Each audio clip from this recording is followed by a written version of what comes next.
아멘. 박수로 감사의 축복합시다. 감사합니다. 너무 은혜로 와가지고 박수를 언제 쳐야 될지도 모르게 몸 안에 있는지 몸 밖에 있는지 모르는 은혜의 찬양 너무너무 감사합니다. 호산나 찬양대 세계 어느 나라 어느 교회가 또 이런 찬양대가 있을까? 제가 볼 때 너무너무 제일 잘하는 찬양대인 줄로 믿습니다. 박수를 한번 해드리겠습니다. 기도합니다. 저나 여러분은 기독교에서 받는 최고의 축복, 바로 구원이라고 하는 축복을 받았습니다. 이 구원이라고 하는 것은 선한 사람, 의로운 사람에게 주는 보상이 아닙니다. 죄인된 우리에게 주신 하나님의 선물인 줄로 믿습니다. 저나 여러분은 공로로 인하여 받은 것이 아닙니다. 하나님께서 확실히 믿기는 내 공로 아니라 예수의 공로인 줄로 믿습니다. 이런 예수의 은혜로 우리가 이런 복을 받았기 때문에 우리가 늘 감사하는 자가 되자. 이것이 오늘의 주제입니다. 그래서 날마다 숨 쉬는 순간마다 하나님께 감사하고 웃고 축복 속에 살아가기를 주님의 이름으로 권면합니다. 짧게는 우리의 생활 속에, 사회생활 속에서 우선 엘리베이터 안에서 엘베에서 한번 봅시다. 우리 한국 사람만큼 무뚝뚝한 사람이 없는 것 같습니다. 엘리베이터만 타면 전부 묵상기도 묵념만 하고 있고, 또 새벽에 타는 숙녀들은 전부 다 벽을 보고 있습니다. 왜 그런지 아시지요? 전부 다 인사가 없는 거예요. 그래도 우리가 함께 사는 사회, 내가 타는 엘리베이터 안에 우리의 공통적인 추구하는 내용들이 있을 거예요. 보면은 안녕하십니까 하든지 고개라도 끄덕 해주면 참 좋을 것 같습니다. 또 남자분들이 인사하면 또 숙녀분들이 저 새끼 미쳤나 이러지 마시고 같이 굿모닝, 바이, 하이 하면 참 좋을 것 같은데, 우리 연신교회 교우들이 이것을 전도하는 전도사가 되었으면 좋겠습니다. 다니면서 엘리베이터 안에서 눈으로라도 반갑습니다 이렇게 해주면 너무너무 사회가 밝아질 것 같습니다. 복잡한 지하철을 탑니다. 그러나 그 안에 짜증나기는 하지만 다 형편이 똑같잖아요. 그때 한번 웃어주고 같이 참고 살아갑시다. 그 복잡하고 바쁜 출근길에 요즘 특별히 여러분 등에 짐을 짊어지고 타는 분이 있어요. 여러분 아시죠? 직원거사들 중에서 직원거사, 지하철 공짜로 타는 어른들께서 파크 골프에 빠져가지고 그 파크 골프 채를 주머니에다 짊어지고 가는 거예요. 그 옆 사람 앞에 부딪히면은 옆에서 부딪혀서 불편하다 그러면 미안합니다 그러면 되는데, 내가 일부러 그랬습니까? 그럼 또 싸움을 붙어버려요. 싸움을 뭐라 그러면은 아이고 미안합니다, 서로가 죄송합니다, 같이 갑시다 이러면 좋은데, 여기가 다 니카니가 이카이 마카이 니카이가, 경상도 사람들은 이카니 모두가 니카이가 니카니 이카이 마카이 니카이가 그러면서 싸움하기를 덤벼드는데 기가 막히는 거예요. 기가 막히는 거예요. 오늘 우리가 사회 구성원으로 함께 사는데 또 운전도 하잖아요. 좁은 골목에서 제가 약간 양보하면 좋을 거 미리 그냥 들어가서 네가 양보해라, 내가 먼저 들어왔지 않느냐, 그거 다툼하다가 보면 가야 할 시간을 놓칠 때가 참 많습니다. 여러분 이런 사회 여러 가지 구성원으로 살아가면서 만나거들랑 안녕하십니까 반갑습니다, 우리 교회에서라도 새벽기도 저를 만나더라도 반갑습니다 전부 다 돌아서서 얼굴만 이래가지고 하는데, 나는 다 보고 있거든요. 이게 쌩얼인지 아니면 발랐는지 안 발랐는지 다 보고 있거든요. 그거 어때요? 그냥 이렇게 하면 얼마나 좋겠어요. 또 우리 교우들도 그래, 예배 잘 드리고 밖에 나가면은 세상에 목사님하고 만나면 은혜 받았습니다 이러면 얼마나 좋아. 빚 받으러 왔다가 못 받고 간 것처럼 날 보고도 신경질 내고 가고 인상 쓰고 가는데, 도저히 은혜 받았습니다 못하거들랑 목사님 욕 받습니다 그 소리라도 한번 하면 얼마나 좋을까. 오늘 나가실 때 여러분 그래도 담임 목사 설교하고 밖에서 있으면 은혜 받았습니다, 시작, 은혜 받았습니다. 그러나 은혜가 안 되면 다음에 은혜 받을 줄로 믿습니다. 좀 이렇게 하고라도 가면 얼마나 좋겠습니까? 우리 날마다 숨쉬는 순간마다 하나님의 선물을 구원으로 받았고 구원을 선물로 받았습니다. 이거는 내 공로, 내 업적이 아닙니다. 하나님이 무작정 주시고 무조건 주시는 불가항력적인 은혜인 줄로 믿습니다. 장서련에 선택하시고 선택한 우리를 불러주시고 불러주신 우리를 의롭게 하시고 의롭게 된 우리를 앞으로 영화롭게 될 줄로 믿습니다. 그래서 우리가 감사하자, 참 좋은 말인데 하버드 대학교 사하르 교수가 행복의 조건 6가지 행복에 대한 계명을 소개하고 있습니다. 위에 6가지 중에서 5가지는 별로 중요하지 않습니다. 그저 인간적인 감정을 허락해라, 행복은 즐거움과 의미가 만나는 곳에 있다. 이거 다 복잡해 치우고 6번째 한번 보십시오. 6번째, 기회가 있을 때마다 감사하라. 할렐루야. 여러분, 기회가 있을 때마다 감사할 수 있기를 주님 이름으로 축복합니다. 남아도 감사, 모자라도 감사합시다. 우리가 음식을 먹어도 감사하면서 먹으면은, 저는 이 의학 용어라서 뺏겨오기만 했는데 이게 맞는지 틀린지는 몰라요. 좋은 거는 좋은 것 같다. 인티섭틴이라고 하는 것이 나온다네요. 그러면은 그것이 우리 위장 안에서 모든 부패하는 것을 막아줘 신선하게 보호해 주는 것이 나온디야. 언제? 감사할 때. 감사만 해도 위장병은 고치고, 감사만 잘해도 위장은 튼튼해지고, 감사만 해도 강건하게 될 줄로 믿습니다. 우리가 아는 베세다 들녘에서 보십시오. 사람들이 전부 다 배가 고픈 사람들이 모였는데 2만 명이 넘습니다. 그런데 한 소년이 보리떡 5개, 물고기 2마리를 가지고 왔는데 예수님께서 이들에게 베푸신 것이 있는데 그게 뭐냐면 감사 기도입니다. 마태복음 14장 19절 말씀을 우리 같이 한번 읽어봅시다. 무리를 명하여 잔디 위에 앉히시고 떡 5개와 물고기 2마리를 가지사 하늘을 우러러 축사하시고 떡을 떼어 제자들에게 주시매 제자들이 무리에게 주니. 아멘. 여기에 보면 빨간 글씨 축사하시고가 원어에는 감사하고 이런 말입니다. 예수님께서 모자라는 거예요. 여기에 보리떡 5개, 물고기 2마리 가지고 택도 없이 모자랍니다. 200데나리온이 있어도 모자라. 200데나리온은 여러분의 반년치 월급을 말합니다. 그런데 주님께서 이 부족한 것을 가지고 들어서 축사하시고, 부족한 것을 들어서 감사하시고, 모자라고 골치 아프고 문제가 생겼는데도 감사하시고 했더니 역사가 일어난 줄로 믿습니다. 날마다 숨쉬는 순간마다 하나님께 감사하며 한 주간을 지내시기를 축복합니다. 그리고 먹을 것이 있는 것에 대해서 감사합시다. 외국 사람들은 먹고 나면 enjoy, 해피하다 이렇게 하는데 한국 사람만큼 진짜 표현을 해도 강하게 하잖아요. 배 터져 죽겠다, 배 째져 죽겠다, 미치겠다, 환장한다. 시큼 먹고 왜 미칩니까? 시큼 먹고 왜 환장합니까? 못 먹어야 환장하지. 그래서 우리가 식당에서도 그저 감사하고 고마워하고 이렇게 했으면 너무너무 좋겠습니다. 외국에서 배가 고파서 고생하는 사람, 여러분 세계에서 배가 고파 고생하는 사람 다 합치면 얼마나 되느냐? 현재 약 7억 명입니다. 70억 인구를 쳤을 때 10분의 1은 요즘 말하는 기아대책, 못 먹는 거예요. 못 먹어.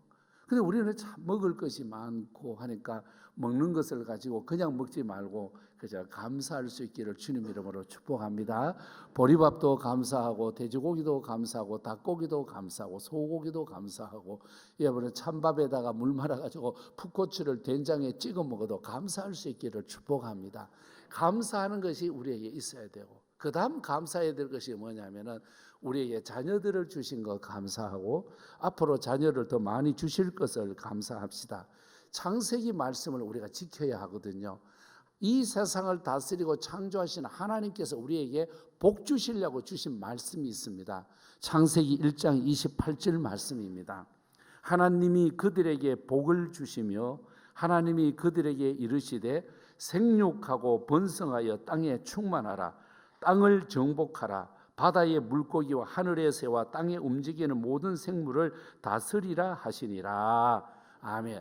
하나님 천지 창조하신 우리의 구세주, 우리의 모든 창조주가 되시는 하나님께서 생육하고 번성하고 모든 것에 대해서 축복으로 나아가라.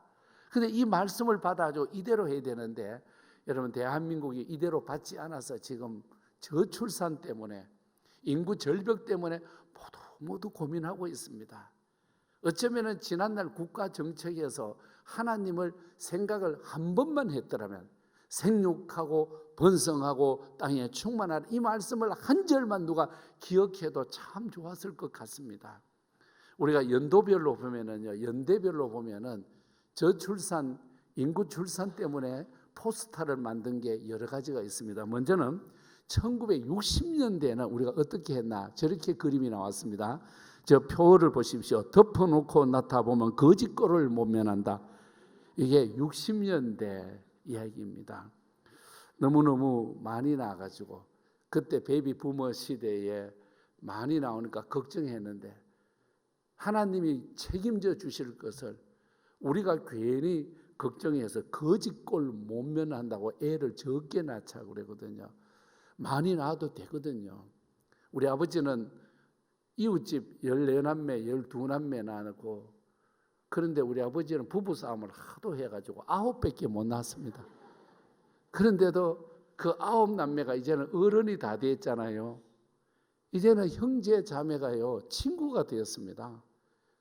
옛날에는 학벌도 차이 났고 재정도 차이 났고 했는데 요즘 우리 남매들이 만나보면은요 피부도 평준화되었고 학벌도 평준화되었고요 머리 색깔도 평준화되었고요 형님네 누님의 집에도 식탁에 꽃병 대신에 약병이 있고요 우리 집에도 꽃병 대신에 약병이 있고요 형수들은 전부 뭐가 되어 있느냐 간호사가 되어 있고요 형님들은 운전수가 되어 있어.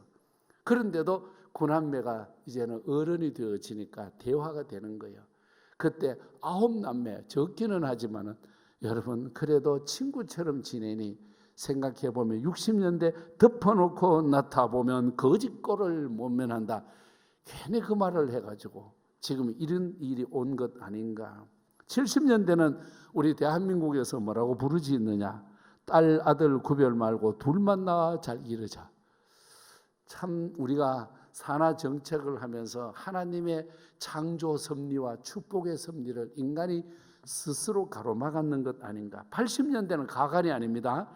둘도 많다 삼천리가 초만원이다. 예, 둘도 많다 한 집 건너 하나 놓자 이럴 때입니다.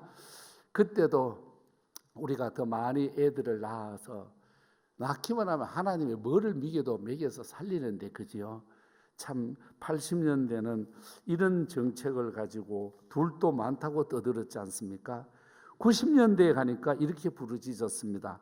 한 가정 하나의 사랑 가득 건강 가득 한 가정 아이 사랑 가득 건강한 가정 이렇게 가득하다고 우리가 부르짖으면서 아기 낳는 것을 자꾸만 인간의 힘으로 막아버렸습니다. 이러다 보니까 2000년대에 들어가니까 계산을 해보니까 이거 안 되겠거든요. 그때 2000년대는 뭐라 그러냐. 엄마 아빠 혼자는 싫어요. 자녀에게 가장 큰 선물은 동생입니다. 이래가지고 이래서는 안 되겠는데 걱정이겠는데 하면서 걱정하고 살아가. 이제는 몸달았습니다. 2010년부터는 뭐라고 그러느냐. 아는 생기는 대로 낳아라. 아는 생기는 대로 낳아라. 2010년대 하나보다는 둘, 둘보다 셋이 좋은 세상 하면서 우리가 부르짖고 있습니다. 참 편리해진 것 같습니다. 교육열도 참 높아진 것 같습니다. 자녀가 적고 없으면 편한 것 같지만은 여러분 스스로가 자멸하는 길로 가고 있습니다. 이제 우리나라도 멀지 않아서 얼굴 색깔 다른 분들 수입해 와야 되겠고 이렇게 가다 보면은 인구의 마지막 절벽이 아닌 폭락 시대에 가면은 우리나라 좋은 나라 대한민국 어디 가야 할 것인가 걱정이 되어집니다. 저도 요즘 CBS와 CTS가 공동으로 해서 애 많이 낳기 하는 운동본부의 본부장을 지냈습니다.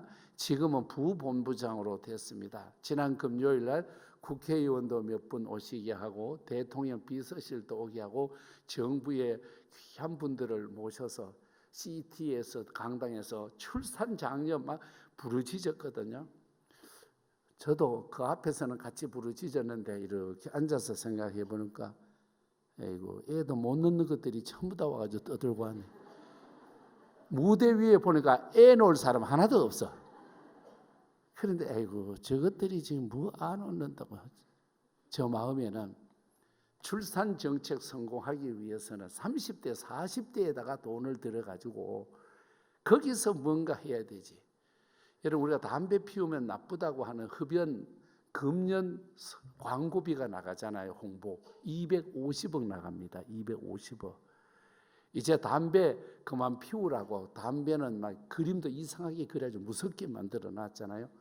그거 그만하고 많이 놓는 것으로 광고를 500억 원어치만 지금 50억씩 되는지는 모르겠습니다만은 우리나라가 이제 홍보를 빨리 바꿔야 될 시대에 왔습니다. 날마다 숨쉬는 순간마다 하나님 우리나라 대한민국 생육하고 번성하고 땅에 충만하게 하여 주시옵소서. 여러분 이번 주안에 기도해 주시기를 축복합니다. 마지막 세 번째 말씀드립니다. 우리의 삶이 위기가 올 때가 있습니다. 내 삶이 내 방법대로 안 될 때가 있습니다. 모든 일이 다 막혀 있고 갑갑할 때가 있습니다. 여러분 내가 갑갑해서 몸부림치지만 그때 주님이 동행하고 계시는 줄로 믿으시기를 축복합니다. 저는 어디에서 봤느냐 하면은 마태복음 26장에서 은혜의 말씀을 받았습니다. 예수님 최후의 만찬, 제자들과 함께 떡을 떼고 포도즙을 마시는데 지금 예수님께서는 불과 여러분 몇 시간 후면은 끌려가야 되고 십자가를 져야 되고 채찍을 맞아야 됩니다. 그 위기 속에서도 떡을 떼고 나누어 주면서 감사 기도를 했습니다. 요한복음 11장 말씀에 보면은 마르다, 마리아, 나사로 3남매가 사는 집인데 나사로가 죽었습니다. 지금 죽기 전에 너무너무 급박하고 힘들어서 기별을 했는데 예수님이 와 주셔야 되는데 안 오시는 거예요. 예수님하고 밀접한 관계가 있는 이 집인데 이 집에 어려움이 있으면 예수님 당장 달려올 줄 알았는데 안 오시는 거예요. 그래서 예수님 소식을 듣고 오기는 오는데 오시면서도 천천히 말씀합니다. 다 하나님의 영광을 드러내기 위해입니다. 천천히 오시는 거예요. 그렇게 하며 오셨을 때 이미 나사로는 죽어서 무덤에 들어가 있는 거예요. 이런 절박한 상황 속에서 마르다와 마리아는 울고 있는데 우리 예수님께서 그 급박한 생활 속에서 감사 기도를 합니다. 요한복음 11장 41절 돌을 옮겨 놓으니 예수께서 눈을 들어 우러러보시고 이르시되 아버지여 내 말을 들으신 것을 감사하나이다. 여러분 위기입니다. 정말 막혀 있습니다. 어려움으로 절박한 상태입니다. 그럼에도 여러분 기도하면 길을 열어 주실 줄로 믿습니다. 여러분 급박한 거 계십니까? 여러분 막혀 있는 거 있습니까? 하나님 앞에 기도하시기를 주님 이름으로 축복합니다. 기도는 답입니다. 기도가 길입니다. 기도가 정답인 줄로 믿습니다. 이 마음으로 한 주간을 날마다 숨쉬는 순간마다 찬송 기도하고 나가는데 오늘 주시는 말씀 골로새서 3장 15절 16절 말씀이 오늘 제가 제일 강조하고 싶은 말씀입니다. 저도 이 말씀 붙들고 묵상하고 여러분께서도 이 말씀 붙들고 묵상합시다. 같이 먼저 읽어봅시다.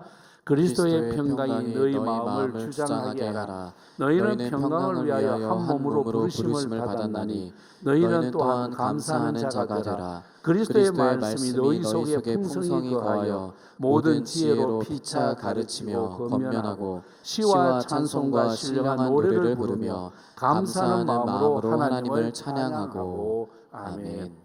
시와 찬송과 신령한 노래를 부르며 감사하는 마음을 가져라. 여러분 이런 가정이 있었습니다. 사내 아이가 태어났습니다. 잘 자랐는데 10살 되어서 손버릇이 나빠지게 되었습니다. 남의 집에 가서 물건을 쫙 훔쳐오는 거예요. 부모가 이게 못 볼 일이고 해서는 안 될 일, 부모가 가서 죄송하다고 계속해서 그래도 안 되는 거예요. 갈수록 바늘 도둑이 소도둑 된다고. 16살 때는 부잣집에 들어가서 금고를 털어오다가 붙들려가지고 할 수 없이 감옥 신세를 지게 되었습니다. 여러분 자식은 우리가 버릴 수가 없습니다. 잘해도 자식은 품에 안아야 되고 못해도 자식은 품에 안는 거, 이게 부모입니다. 또 부모는 자식에게 져주는 거고요, 자식을 향하여 기다려주는 거예요. 부모가 자식을 사랑하는데 최고의 진액 사랑이 뭐냐? 여러분, 인내인 것 같습니다. 우리 아버지 어머니도 저를 향하여 많이 기다려 주셨습니다. 저도 우리 아이들 많이 기다렸습니다. 속이 녹아 내리도록 기다렸습니다. 여러분도 자식을 진짜 사랑하면 어떠세요? 기다리는 거예요. 지금 벌을 주고 지금 어떻게 한다고 되는 게 아니에요. 사랑은 기다림입니다. 이 소년 16살 손버릇 나빠가지고 나쁜 짓 하다가 걸려 들어갔는데 부모가 녹아내린 거예요. 하나님은 붙들고 기도하는 거예요. 하나님이 살려달라고. 근데 하나님이 그때 변화를 주셔가지고 이 사람이 변화된 사람이요, 이름이 조지 뮬러입니다. 여러분, 조지 뮬러는 세계의 기도의 대장입니다. 영국 브리스톨이라고 하는 곳에 가보면 저분의 기념관이 있습니다. 고아들의 대부입니다. 기도를 5만 번 했는데 5만 번 다 응답받았대요. 열쇠를 잃어버려도 하나님, 저 열쇠 잃어버렸습니다, 이렇게 기도하고 정말 기도로만 살았는데, 이렇게 성자로 전 세계에 뛰어난 이름 조지 뮬러는 아버지와 어머니가 기다리고 감사 찬송했더니 나중에 이런 걸작품이 세계 앞에 태어나게 되었습니다. 여러분, 자식 때문에 속상해 하십니까? 자식 때문에 눈물 나십니까?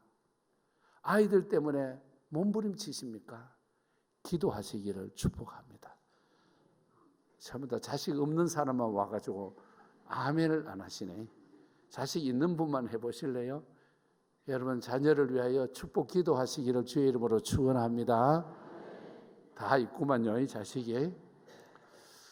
우리가 살아가는데 날마다 숨쉬는 순간마다 기도하며 살아가는데, 이런 우리 속상해하고 몸부림치는 우리를 주님이 초청해 주셨습니다. 마태복음 11장 28절, 수고하고 무거운 짐진 자들아 다 내게로 오라. 여러분, 우리에게 의미 있는 삶을 제시해 주고 있습니다. 수고하고 무거운 짐진 우리들을 부르셔서 하나님 큰 은혜 주신 거 감사하면서, 이만큼 주신 하나님 감사합니다. 그래도 하나님, 앞으로 우리나라 출생 인구가 늘어날 걸 믿으며 감사합니다.